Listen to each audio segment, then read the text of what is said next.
بازار بھی ہے، سپر مارکیٹ ہمارے شام شیخ صاحب اس کے صدر ہیں، میں بھی اپنی پرنٹنگ پریس کا صدر ہوں۔ کل ہم نے مشاورت کی کہ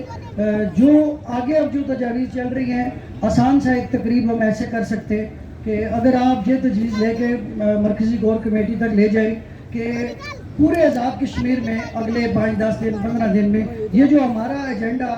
جو تسلیم نہیں ہوگا، حکومت پاکستان کے نمائندے اور آزاد کشمیر کے نمائندے جو جھوٹ بول رہے ہیں اور ہمارا 38 نکاتی ایجنڈا مکمل نہیں ہوا، اس کے لیے ہم ایک بلیک ڈے منا سکتے ہیں۔ اور بلیک ڈے ہم ایک رکھیں، کور کمیٹی اناؤنس کر سکتی ہے، کوئی دن رکھے بلیک ڈے، اور پورے آزاد کشمیر کے بازاروں میں ہم کالے جھنڈے لہرائیں، تمام کالجز میں کالے جھنڈے لہرائیں، تمام سینٹرز باہر میں جو آزاد کشمیر بھی ہے ہم کالیاں پٹیاں پہنیں، کالجز میں پہنیں۔ اور یہ ایک ایسی تجویز ہے، اس سے میسج جائے گا، پازیٹیو میسج یہ جائے گا کہ آزاد کشمیر کے لوگ باشعور ہیں، انہوں نے اپنے